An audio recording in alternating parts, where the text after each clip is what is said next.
Hello, hello, hello. Hello, hello. I said hello. Good evening, y'all. Thank you guys so much for being here, man. Give yourselves a round of applause for pulling up in this weather. And thank you for coming out. We're going to go ahead and get started with our program. Kathy's on the way in. Hey, Kathy. Calling out. I got it. I love the intimate rooms. I get to talk to folks by name, and we know each other in this room.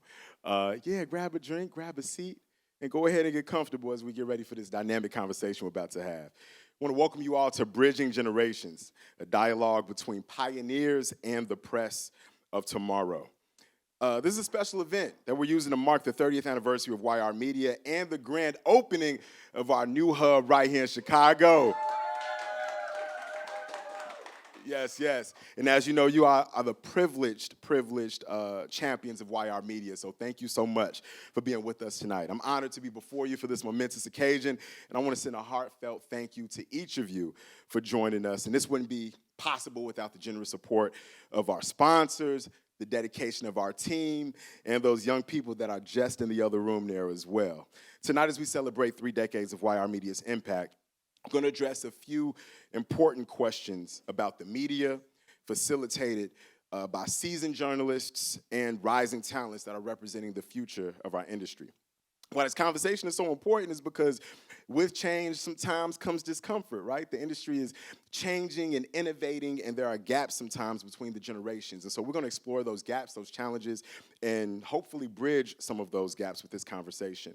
We're also going to talk about the crucial role that diversity plays in shaping the narratives of tomorrow. Now, here's my favorite part, because I get to talk about my dog here.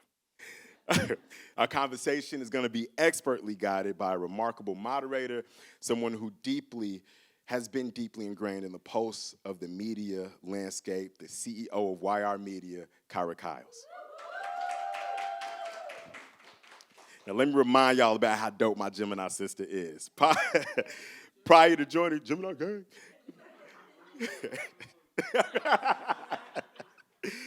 you're right. Now, prior to joining YR.Media, Kyra served as the Field Foundation's inaugural program officer of media and storytelling. And I love that word inaugural because that means she was the first one to ever do it. Wasn't nobody before, and ain't gonna be as dope after. Sorry, no shade to whoever came after. They probably in here. I'm just joking. I'm just ad-libbing. Don't mind me. She managed the groundbreaking equity-focused journalism and documentary filmmaking fund, the first of its kind in the organization's history. And before joining the Field Foundation, she led both the iconic Ebony and Jet brands as editor-in-chief and senior vice president of digital editorial, where she expanded audiences, created new revenue streams, scaled up operations, including establishing that LA office and in-house branding and original content studio. So when we talk about Bridging Generations, her work personifies that, taking a legacy brand and bringing it into the current era. And right now, she's working, of course, at YR.Media. I skipped a whole section. I forgot about the Chicago Tribune for 6 years. I forgot about Red Eye. I forgot about the Cows. Send it to you. Go to the LinkedIn. Wait, I forgot about the Cow Files, because I love that title. The Cows Files on WGN-TV. And yes, now, the GN gang in here? Okay. I'm part of the GN family, too, on the radio side. Kyra's leadership and vision has been instrumental in shaping YR.Media into what it is today, and I'm privileged to have a chance to witness it firsthand as one of the executive board members at YR.Media. And without further delay, please join me in welcoming Kyra Kyles, our moderator for this evening.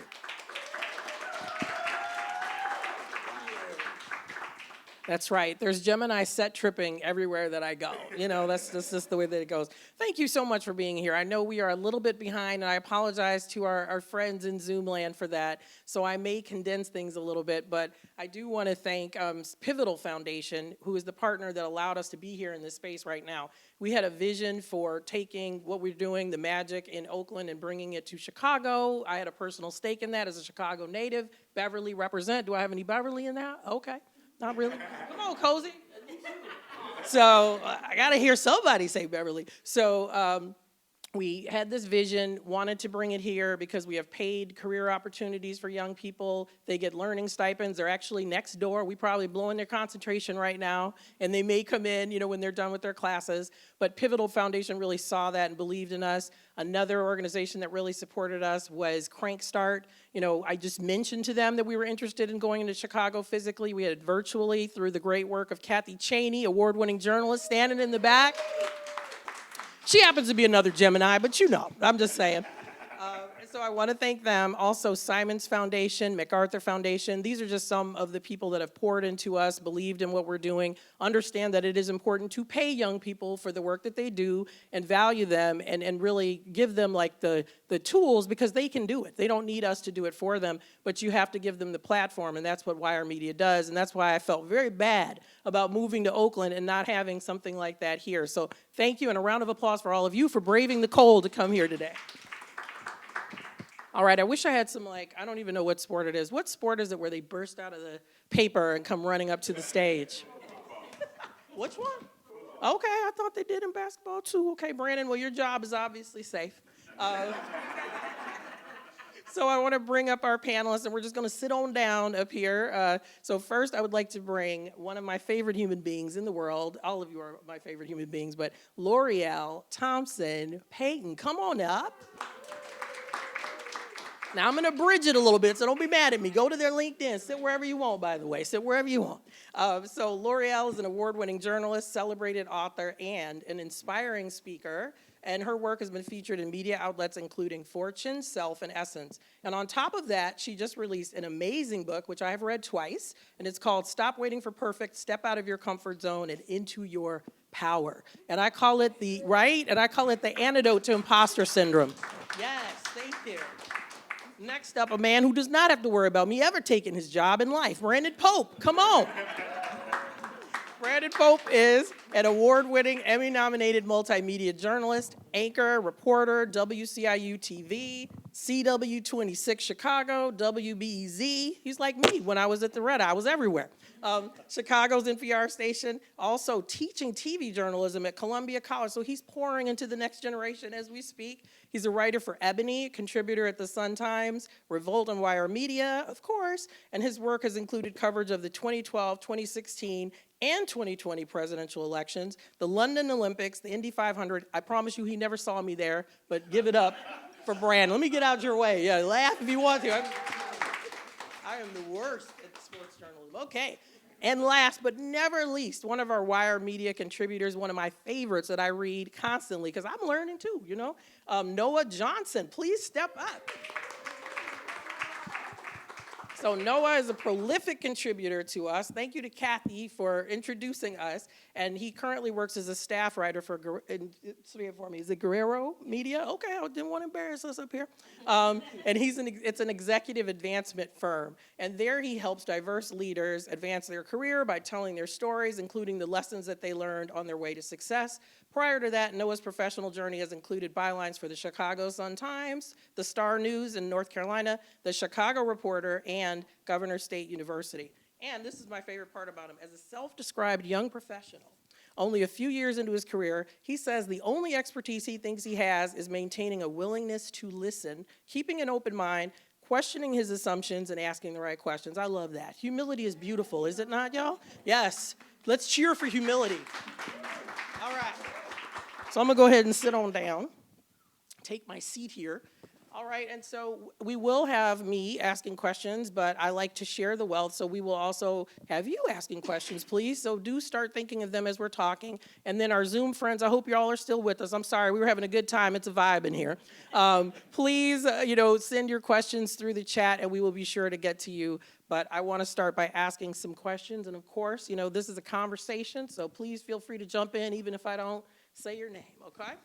All right, so the first thing I want to ask, and if we could just do it, speed round style, what was your first industry job and how did you get it? So if we could start this way and then work our way over, Brandon, that would be great. First industry job, technically, it was working for a PBS station in Muncie, Indiana. That was my first one as a grip for sports productions and helping out with documentary specials and stuff, really behind the scenes stuff, but it was cool.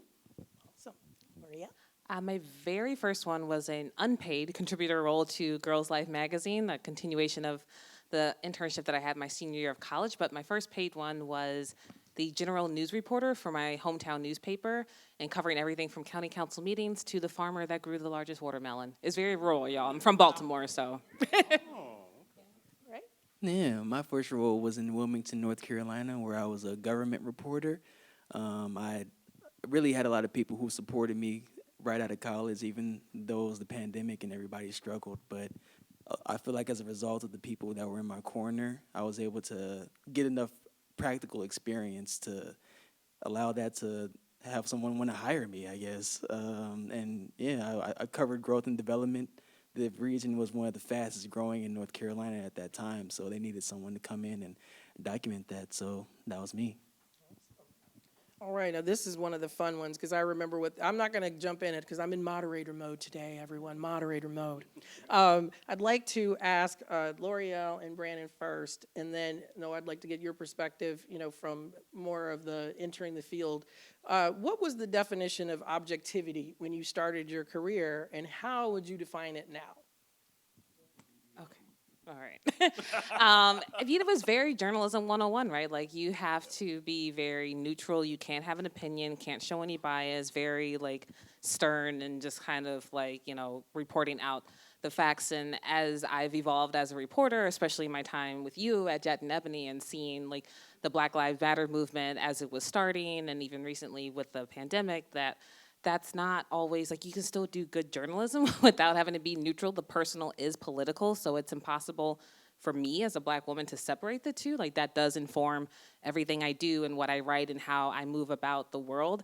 But I think that, the newsrooms that traditionally, didn't want any kind of that flavor or personality are starting to maybe come around to it, but it's certainly, I think we, still have a long way to go. Yeah, TV world, they be on some BS with the objectivity thing. I'm going to be honest. Objectivity, kind of the same. When I was in journalism school, this person said this person said that. You decide. And we all know that when we talk about real... There's good people on all sides. Right, exactly. Good people on all sides. That's bad journalism to me. Because it's not contextualizing anything. And it's assuming your audience is not smart enough to be able to process information, just take information. And I just think that's the wrong way to go about it. I think the other thing is, as I've grown in journalism, I was tested early on objectivity. I was in college during Trayvon Martin, and I was at a PWI, Ball State University, and I'll never forget, I was a person, obviously a Black kid, who was deeply impacted by that. And I was told that I was biased. And I was like, well, I'm actually pretty knowledgeable. You should actually use my expertise and perspective as a strength. And it went all the way up to higher ups in the university. It became a big thing. But I just realized how toxic the word objectivity can be. So as I've gone through, I always approach it with, I strive to be fair to everybody. Try to be fair. I seek fairness, but not balance. Because who does that actually help, right? Sometimes when you're balancing things, you're platforming things and putting them on equal weight where they shouldn't be, right? When you get very fine people on both sides or whatever. So that's my definition of objectivity now. I still think the industry has some reckoning to do, especially on the TV side with that, especially on the cable news side with that. But that's how I process it, and that's how I approach my work. Thank you. Noah, can you enlighten us? And I know you can't speak for everyone, but how do you think objectivity is defined currently, maybe among younger journalists?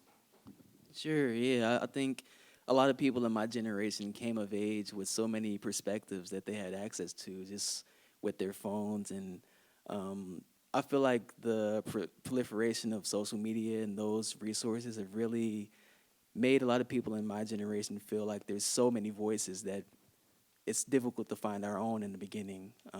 And I think as a result, we end up not feeling like we're not really heard or not really a part of larger conversations.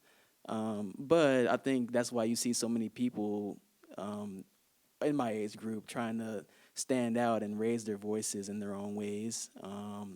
But I think I think a lot of us also feel like, and as it relates to objectivity, that we acknowledge now that it's not.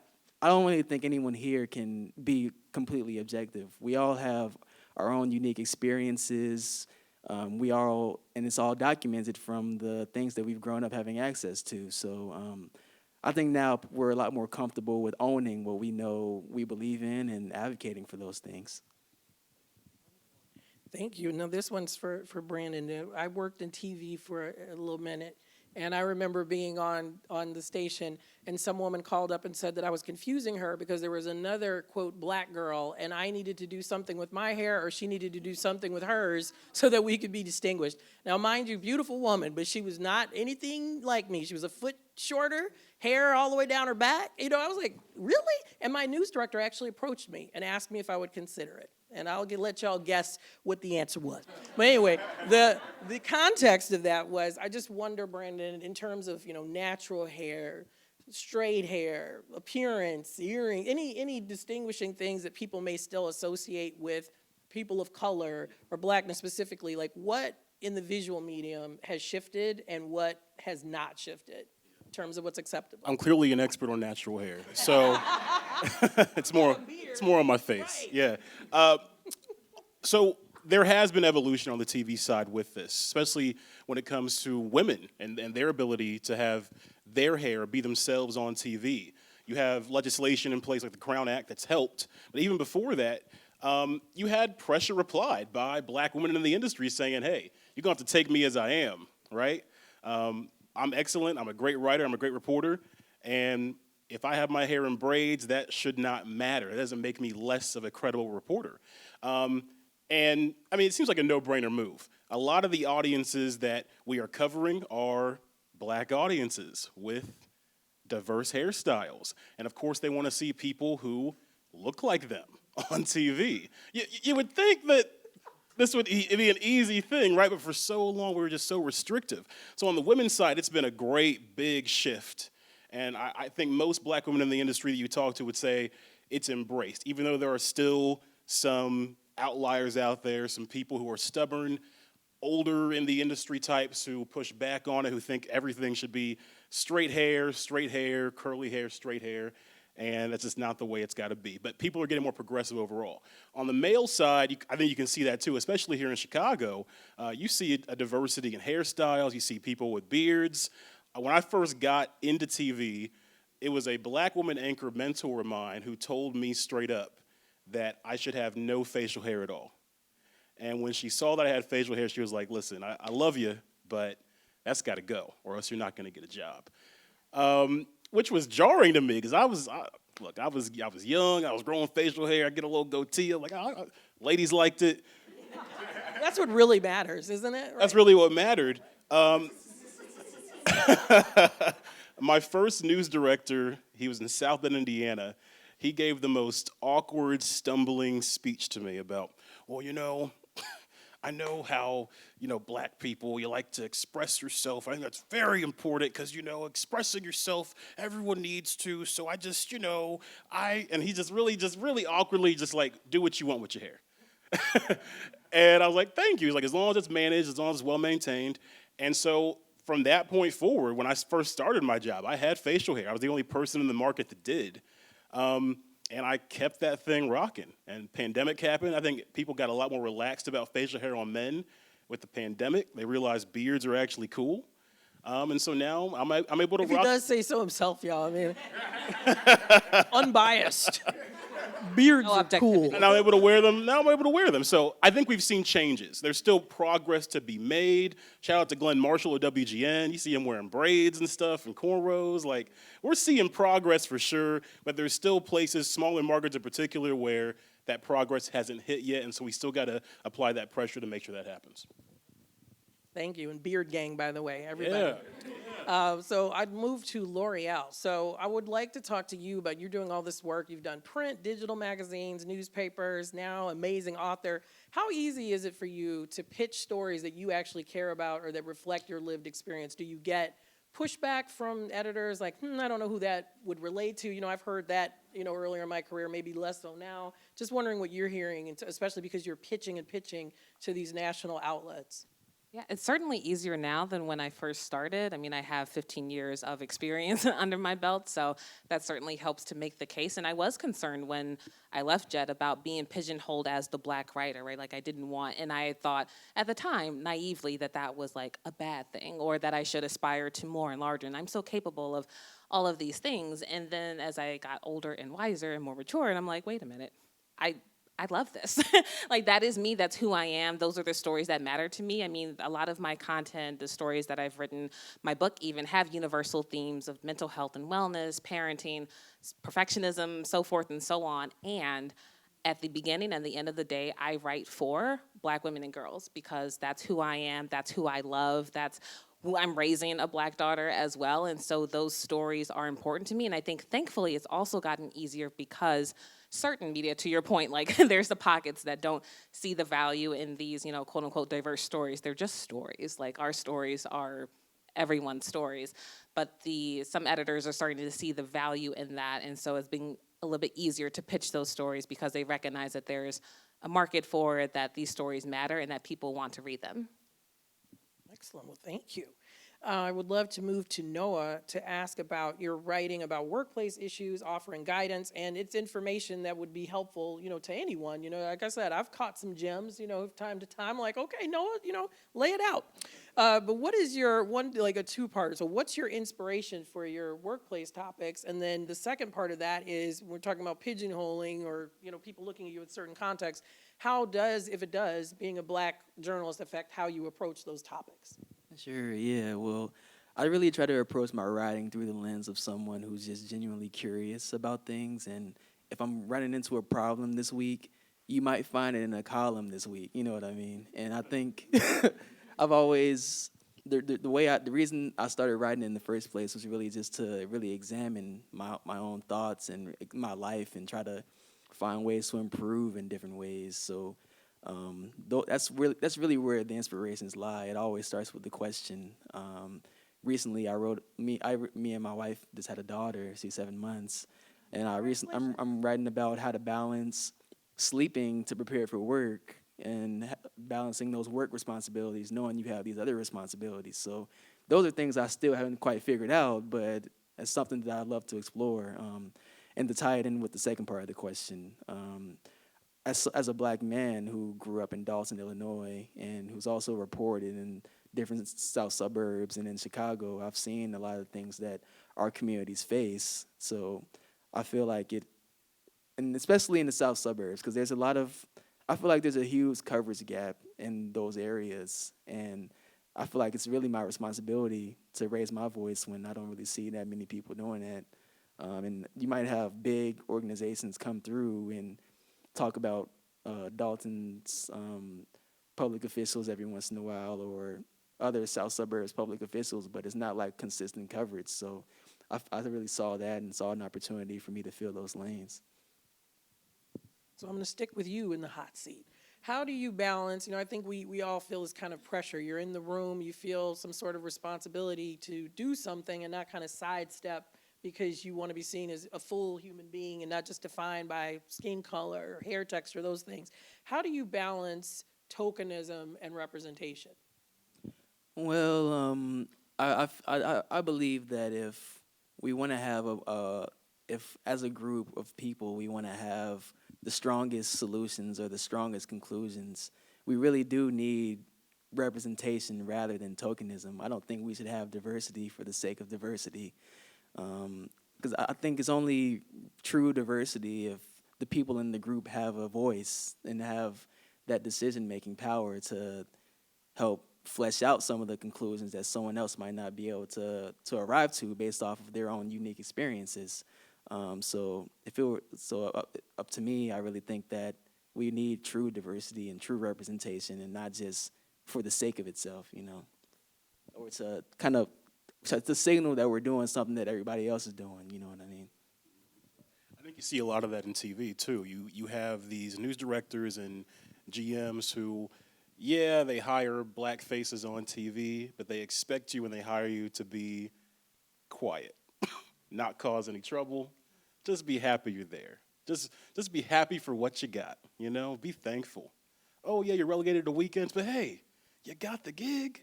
Congrats.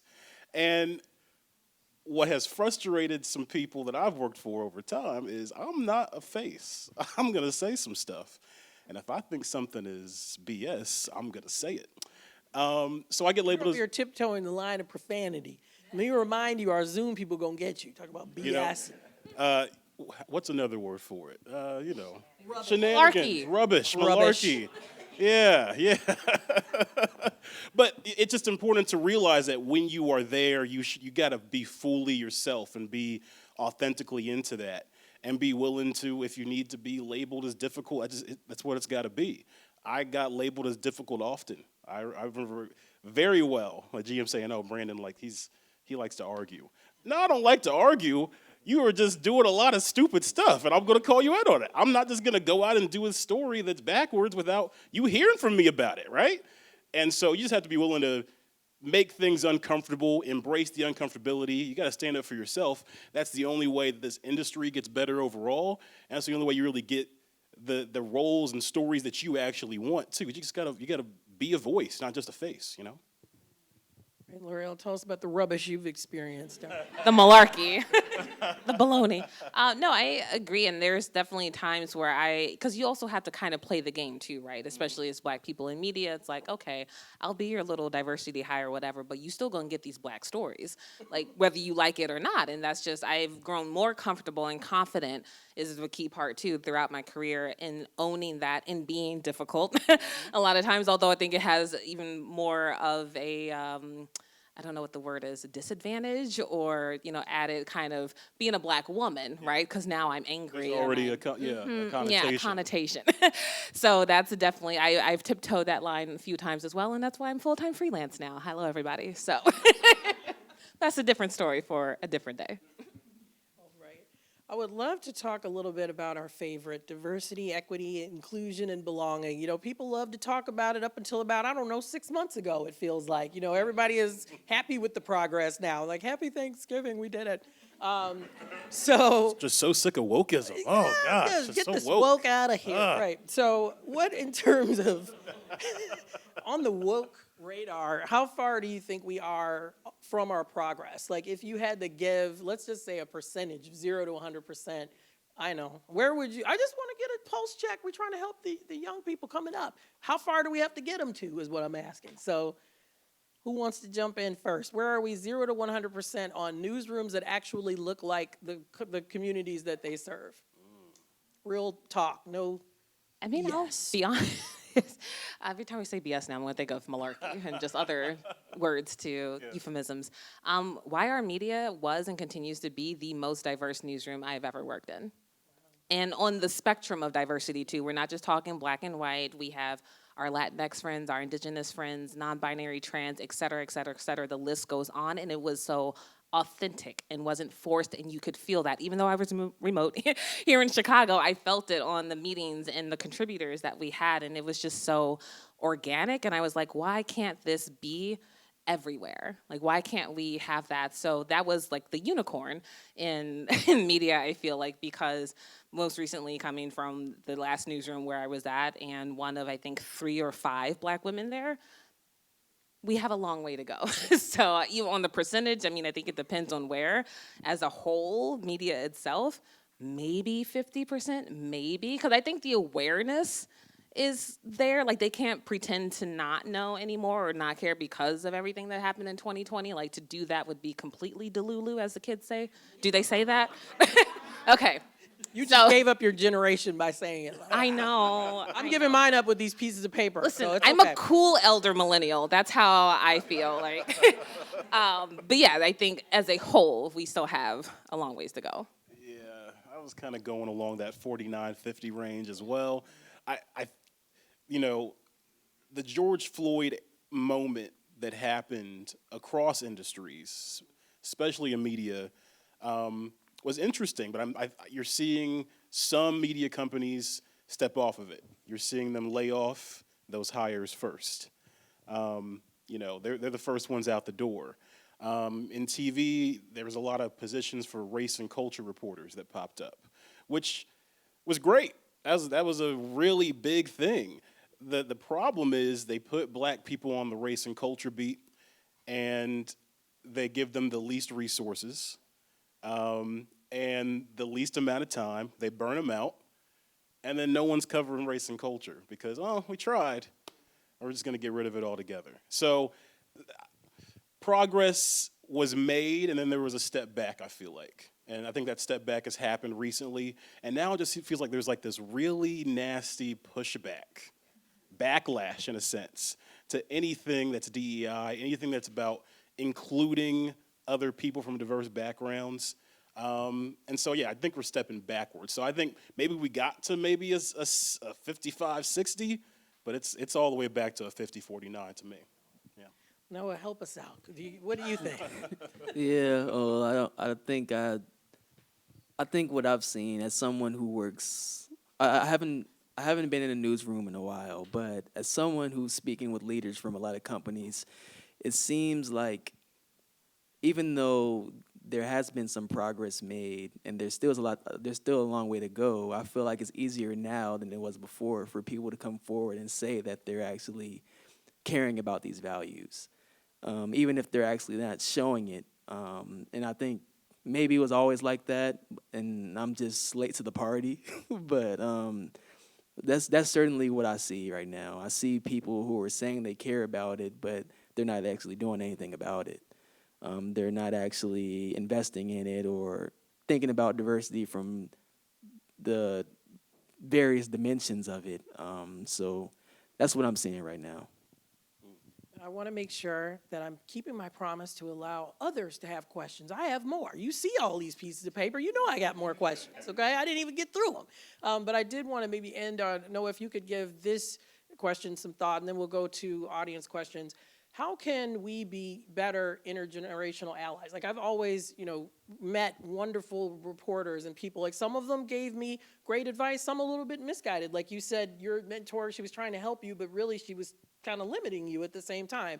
How can we be better than that? Like, we want to warn, but we don't want to take away hope. We don't want you to feel like there's nothing that you can do, or you shouldn't do that because they're gonna, what can we do to be better and to help you and help other younger journalists as they're coming along?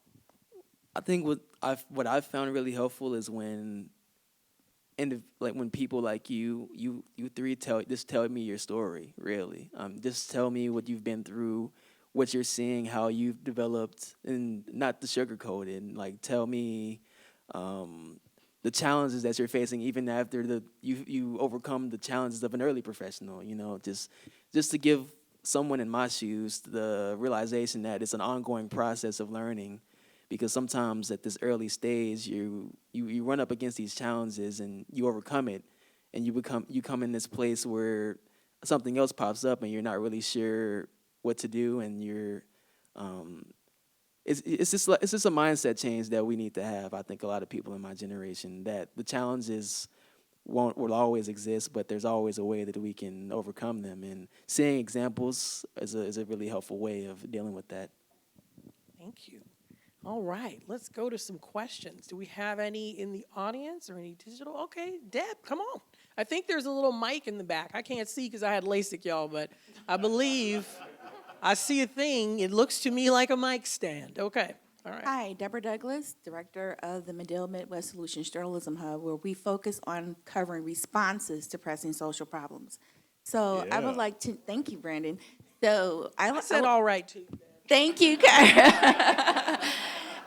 I would like to know, in the spirit of moving into a space of resolution or solution, if any of you have any anecdotes or stories about times that you did stand in your power and stand up to the questions about changing your hair, or how you mentally processed or held yourself together in a newsroom that says that Brandon is argumentative. Like, what are some stories of transformation that we can take home with us to help us get to the next step and the next step?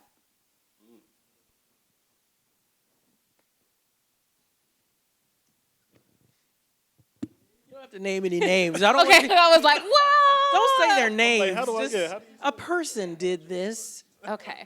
Well, this is fairly recent. I alluded to earlier why I stepped back from a traditional newsroom. And earlier this year, had the performance review and had exceeded all of the goals, all of the metrics, knocked the page views out of the park. And on the bottom, it said, met expectations. And I was like, well, the math ain't mathing, because how did I exceed the goals and all the metrics, and I only met expectations? And I think it was then, and this is like a culmination of years of experience in the newsroom and nonprofits that I've worked with, not YR.Media, to be clear, I want to specify, but where it just felt like it was never going to be enough, that the goalpost was constantly going to be moved, and it was very upsetting for me as well to learn that. My white peers were making $15,000, $25,000 more than I was, and I advocated for this. I was very loud, right? Like, I took a risk in being the loud, angry Black woman in the newsroom, and because not just for me, but I know that if I'm being underpaid, there are other people as well, and I want better for all of us, but especially my people, and so I'm going to be loud and be that squeaky wheel, and didn't get the outcome that I wanted. I worked super hard, probably a little too hard, because I still have some workaholic tendencies that I'm working through. That's my perfectionism at play. But quite honestly, it was when my therapist had told me, she was like, I'm starting to notice some depressive symptoms. And I was like, that's not okay, because when my daughter comes home from daycare, I want to be able to play with her and be present for her and, show up for her. And so I had to take a step back, prioritize my mental health, because the burnout was real. And it's still something that I'm working through and learning to recalibrate my nervous system. But I think I've been conditioned, you're supposed to, especially in media, climb the masthead, get to the top, and that's all that matters, the salary, the titles, etc. Even though Kyra has always told me throughout all of this that, that's not what's important. I'm finally starting to listen. So shout out to mentors who, pour into you and believe in you and push you and, are there for you. But it was personally for me, like a lot of inner work that I had to go through and just decide what I'm not going to accept anymore and I'm no longer going to tolerate. And hopefully in doing that, give permission to other people to do the same. That's good. Someone else?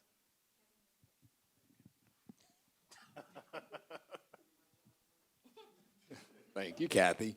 Good evening, everyone, and thanks for a powerfully insightful set of responses to Kyra's powerfully insightful questions.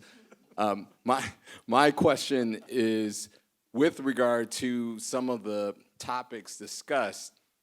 We talked about it really in the context of sort of general market newsrooms or experiences. I'm curious about your opinions on the value prop, the potential still for multicultural, I'm showing my age here in using that term, but for media outlets that are non-mainstream.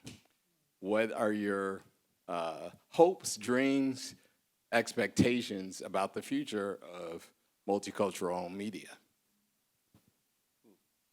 Well, I can jump in here. Yeah. So, one of the things that, and I did not do this, so this is not me bragging. As L'Oreal pointed out, YR.Media, extreme diversity in all respects, so it demonstrates that it can be done, even though we consistently hear that it cannot. It's that people don't want to. It's that they say things like, well, I don't know anyone. Well, get out of here. Like, if you can get on, Facebook, LinkedIn, find out any information you want, what T.I. did to King, what Beyonce sold. You can find that out if you truly wanted to. You don't want to. You don't want to get outside of your circle. And I think it's just really about not only pointing out these diversity statistics, but forcing people to take action. Like I used to do and speak at all these conferences, and when I would speak about diversity, everybody would jump up and just cheer, and I'd look out and everybody looked the same, and they'd be cheering, but not one person. I asked them once, I said, how about this? I would actually prefer if you would sit down and just commit to bringing 2 or 3 people that don't look like you in your newsroom. All that clapping, stop. They didn't like that. It's something that people, I think, they like to speak about, but they don't want to actually do the work because that would require them to go out of their circles. So I think that now we're losing the excuses that you can't find people, and the thing is we just have to hold them to it. And I feel like audiences have to leverage their power and not accept this. Don't take content from people that don't care to even acknowledge you or your humanity or your lived experience, because when you do that, you're basically telling them that it's all right. Like, I love Game of Thrones more than anything, but there are about 2 black people on Game of Thrones, You could count them on one hand, but I loved it. I think there may be 3. But the bottom line is, because I was such a super fan of it, you know what I mean? Like, I was actually feeding into it. And you almost have to take that same attitude with media. If you keep reading it, keep digesting it, what you're saying is that it's okay. So I really feel like this is the time for audiences to stand up, as well as, you know, we the people are actually tired. The people that this impacts are actually probably too tired to do anything anymore. We need, like, allies. We need advocates to step in and do the things they're supposed to do. Don't applaud for us, but actually take action so that things change in a material way.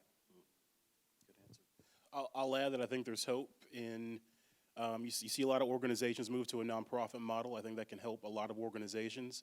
I'm very proud of Chicago in particular's media ecosystem. We have a very diverse media ecosystem. Got a lot of smaller independent news organizations that are still kicking and still finding a way. I'm glad you mentioned the audience, though. The audience matters. People have to support it. Everybody says, oh, yeah, we want news for black people from the AAPI perspective, from the Latino perspective, and then they don't support it. And so it's like you got to have the support there, or else you're not able to actually fund the work, pay people's bills to do the work and stuff like that. So it's kind of it's a twofold there. But I think Chicago's a great example of like a diverse media ecosystem can thrive because our communities need it and our communities will support it if you give it to them.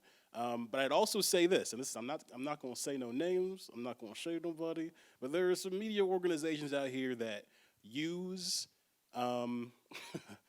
use black and blackness, but don't actually do much within the community for black people and represent black people. And some of you know what some of those are. And corporate interests have taken over for some of them, and you got some that are not even owned by Chicago people. They're owned by, I'm not going to say where. I'm not going to get into it. I've already said too much. Watch the broadcast and turn off it. I've already said too much, but that part gets on my nerves the most. It's not enough to put black on it and then grab stuff from the AP wire. Like, our communities deserve better than that. They deserve the same level of coverage that you get in the New York Times, in the Tribune, in Block Club Chicago. They deserve that too. And so I am very passionate about making sure that's supported. And so that's what I want to see more of. I think we have a bright future, but audiences have to catch up to it, and corporate interests have to be waned. Speak on it. Okay, did we have a Zoom room? Yes, we have a Zoom question from Dwayne Davis. They said, I am an educator and I have young people that I mentor that are currently in journalism school. What ways should we help freshly minted J school graduates find cities, jobs, and opportunities, or learn how to be a contractor in business? And shout out to any Scorpios in the room, IRL and virtual. Geminis, sit down. Finally, some respect for Scorpios. Dwayne, you went too far, Dwayne. You went too far. Why are there so many in here? Oh my gosh. I'm scared. Well, you know what? L'Oreal, were you going to address that? Oh, I was shouting out the Scorpios, but I okay. heard Chance All right. say that's. Awesome. Oh. Hi, Chan's elementary school teacher. Watch your mouth. But anyway, go ahead. Well, No. Go ahead. Well, you go. I was wondering if Noah could jump in. No, you go ahead. Experience freshly. Could you tell us what? Sure, yeah. Well, I really have to credit Kathy for really helping me. Gemini. I was basically, this is how it happened. I connected with a advisor in college. He connected me with Kathy. Something as simple as that can transform your whole career. So if you're someone who has the power to do that for a young person, I think that's one of the best things you can do. Just help them meet the right people and help them form those connections, because those connections lead to opportunities. All right, and just to clarify, Catherine is the executive editor of our newsroom and is really great with professional development for its staff, for contributors, for anyone. So I have to say that, I'm not joking around, because that is really important. So thank you, Kathy. Yeah. I was trying to hide your identity. That's what I was doing. Well, something I was going to mention, like today, I think it was Forbes 30 Under 30 came out, and one of the panelists that I had on the mental health summit that I did, what was that, 2 years ago now at YR.Media, is on the list. Ayana Ishmael was like, she's at Teen Vogue, and it's great. It's always really, I mean, I'm not gonna lie, the Scorpio in me gets a little jealous, but the mentor in me is so excited to see my mentees go further than I did. That happened when I worked at Girl Scouts. It's happening with the ones that I mentored at YR, and I'm always going to take the coffee chat from a student journalist. I'm always going to share what I know, make introductions, introduce them to people, and people have a lot of mentors, or I mean, at least they should. But it's the sponsors part, having someone who will say your name in the room when you're not there and present opportunities to you. And that's something I strive to do for young people because I want them to have it better than me. I know there's some people in media and places of power who don't. It's like, I suffered, so you should too. And I don't subscribe to that mentality. Right? I'm like, why? So just like there's room for all of us. We can all grow and shine and flourish and live our best lives. And maybe I'll make 40 under 40. I don't know. You definitely will. I'm going to write you in. Don't you? Please. Yeah. Those Have are 4 all, more Do years. we have another Zoom question? let me add one more thing real quick, because those are all great. I'm sorry. I think it's also important because I'm passionate about talking to kids and helping them segue in. I do this all the time. You got to get real with them about money. You got to get real with them about the finances involved in all this, right? We already know a lot of these media jobs don't pay a lot. And I'm going to be honest. When I was coming up, I didn't know money very well, and I saw a, $28K salary. I'm like, ooh, yeah, let's go. And then about what? Well, This time, we're 20. look. And that did not, I got a big reality check when I had 50 cents in the bank account trying to get some frozen vegetables. So you got to educate. You got to share the knowledge and your experiences with money because that is how we develop and grow from there. I'll just add that part. Oh, that was brilliant. And yeah. free, 30%. taxes. Teach them about taxes. Freelancing. Collecting on folks sometimes, that. unfortunately. You know, how to get your money and advocate for yourself and not be so grateful that you let somebody not give you what you earned. Wonderful. Speak on it. Okay. Revenue streams. Okay, Chris, who else we got? All right, the next one is from Pedro Vega. Sounds familiar. He's on staff. But go ahead. From newspapers to cable TV and digital media, the owners of media platforms are not held up to the same standards of objectivity that journalists are, but they do have the power to curate and amplify specific stories. How important is diversity in boardroom representation and ownership of platforms, and are we headed in an optimistic direction? Question mark? Sounds like you should answer it. We're not making good progress on boardroom representation, sorry to say. Media ownership is in the gutter, especially, I'm just being honest, I'm sorry, I hate to be depressing, but you got all these media conglomerates coming together, buying up more media, taking over, and having media families, and things don't really have a unique voice anymore. They just have the voice coming from the top. So that's why it's important more than ever that we have smaller independent organizations breaking through all of that. The more you have these conglomerates and these big media blobs come together, it's the real, the YR medias and the block clubs and places like that really shine through. Tribe. The Tribe, yeah, Southside Weekly, Austin Weekly, Injustice Watch. Those are the ones that really shine through in those moments when you have all this conglomeration, okay? So that's my take on that. Sorry to be depressing. Hey, we have to be realistic. So, Yeah. and that was a great question. Thank you, Pedro. Okay. We got one in Dometi. Hi, my name's Shalonda Joe, a longtime NABJ journalist and then also a former Columbia College professor. But I wanted to give a shout out before my question to Jennifer and Shaka, who are internship coordinators at the schools who help me in many instances get kids internships, which leads to my question. Internships, when people see you now, particularly the young folks, they see how confident you are and how skilled you are. And a lot of that grows with internships. For each of you, what is one thing that you would tell a young person who has an internship that they should do?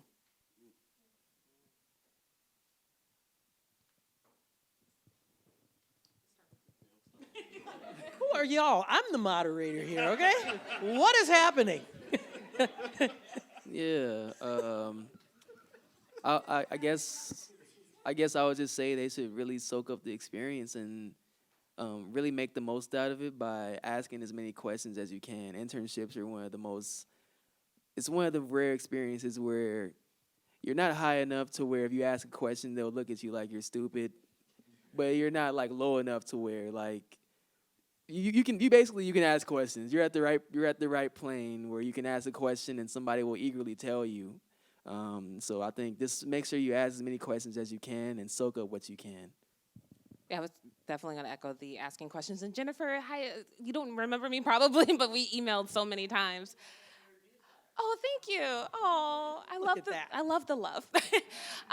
And so yeah, I was gonna. And if it makes it feel better, like when at my very first internship, I was so shy and so not confident that I waited for the editor I shared an office with to go on her lunch break to make all the phone calls that I needed to do for my interviews because I didn't want her to overhear me and think that I didn't know what I was doing. So I literally started from the bottom. And now I'm here through asking a lot of questions, shadowing, volunteering for things that were outside of my job description, and just being very persistent. The Girls Life internship I mentioned earlier, I applied to 3 times before I actually got it. But I was like, someone's saying yes to me. Like, I'm gonna, beat down the door and try to get in here and learn and absorb as much as I can, and to do multiple internships as well if you can, to see what you like, what interests you, and just get a little taste. Like, it's a nice little, tasting menu of sorts, if you will, to be able to experience all of that. So, but yeah, don't be so shy that you wait for your editor to leave and you don't ask questions. Don't do that. I would say be an asset, not an object, meaning it's important that you are viewed as essential to the goings-on of the place that you are interning at, not someone that's sitting at a computer, a stone, on Facebook or Twitter or Instagram or doing TikToks or whatever you do. It's very easy when you're an intern to fade into the back, because part of it's maybe you're nervous, maybe you don't have the confidence. I get it. You got to come up off that. You got to be viewed as essential. I remember my first internship at RTV6 in Indianapolis. First day, there was a helicopter crash somewhere in Indiana, and they needed someone to get on the scanners and make calls and figure out stuff, and my hand was up and I did it. From day one, they knew, hey, Brandon Pope's an asset. He's someone we can actually trust to do some things. They gave me stuff to do, and they started giving me more and more to do. Hey, why don't you go out to Pacers practice and talk to LeBron and Dwayne Wade and them? And I talked to the sports anchor, like, you going to come with? No, you just grab it for me. You got this. They came to realize I'm an asset. If you become an object, you're just going to fade in the back there. You're not going to get much value out of the internship.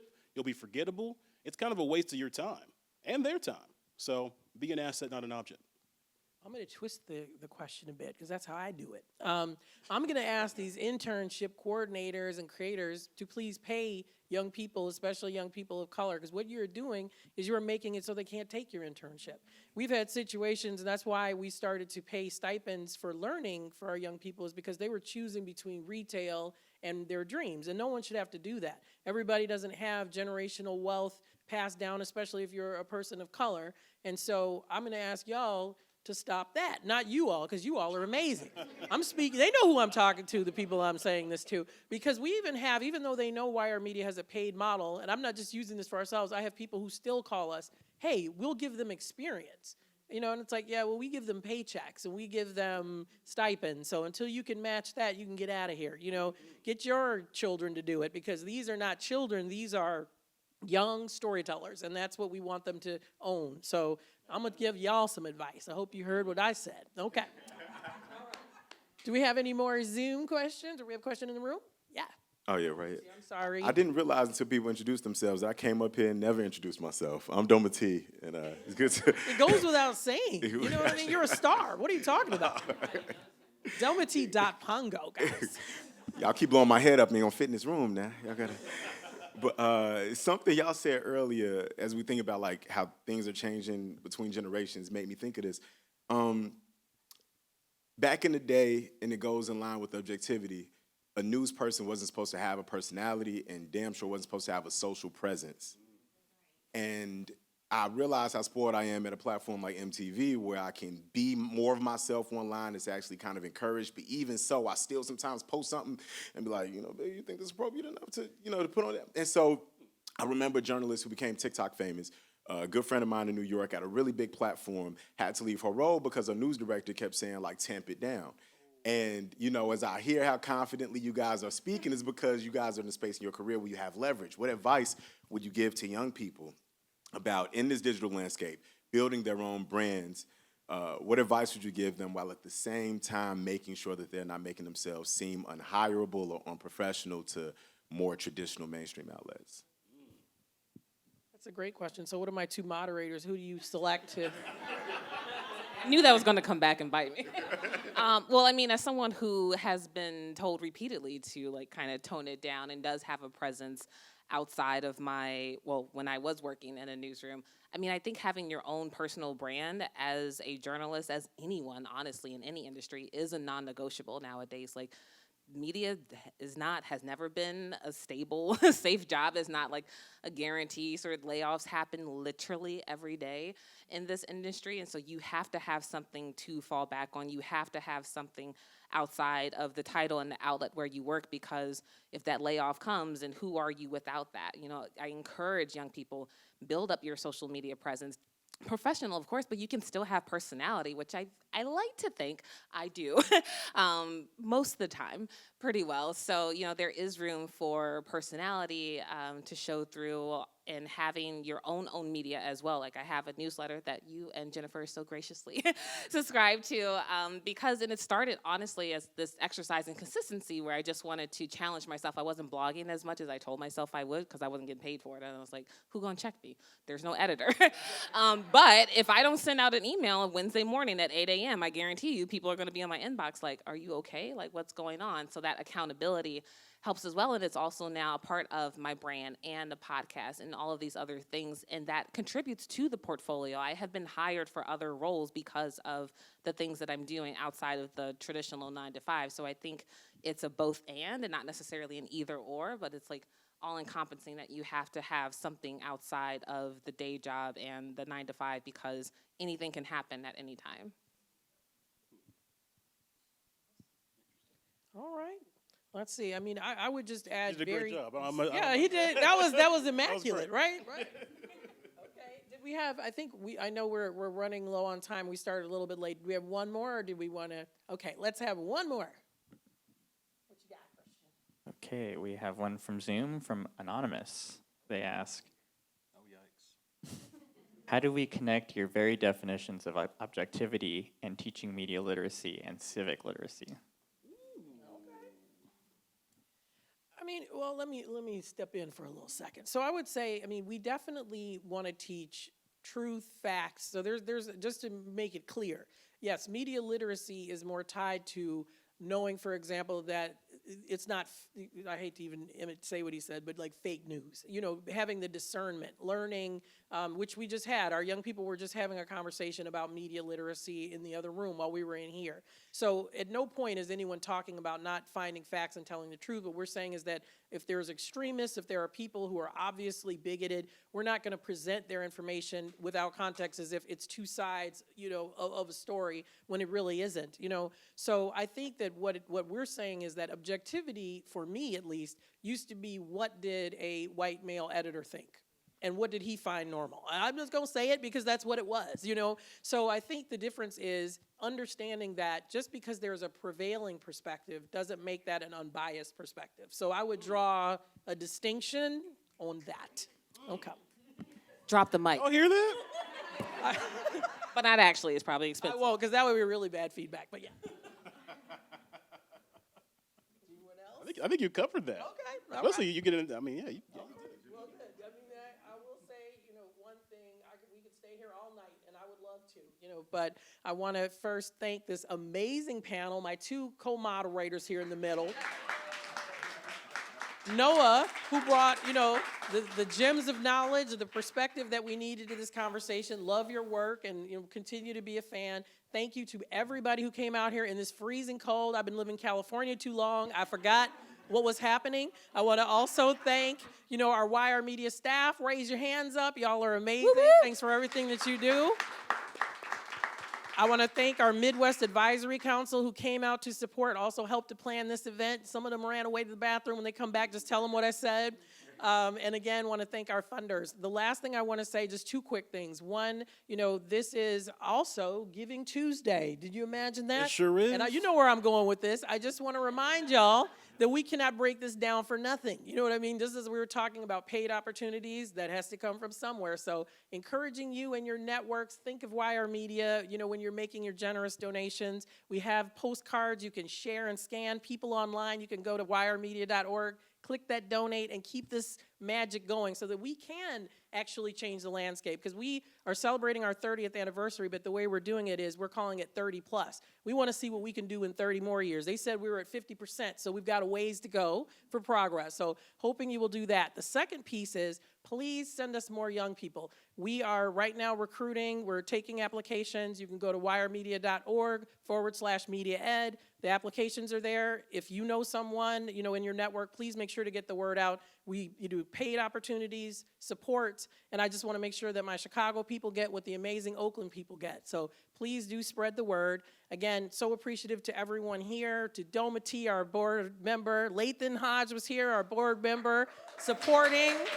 Yeah, so this has been wonderful. Appreciate every single one of you. Put them coats on, button them up, button them up. And people online, I don't know where you are, but just stay warm wherever you are, And thank you for your great questions. I really appreciate the opportunity. Everybody have a wonderful night, and please take these cupcakes and cookies because I cannot be made to eat those. Thank you. All right.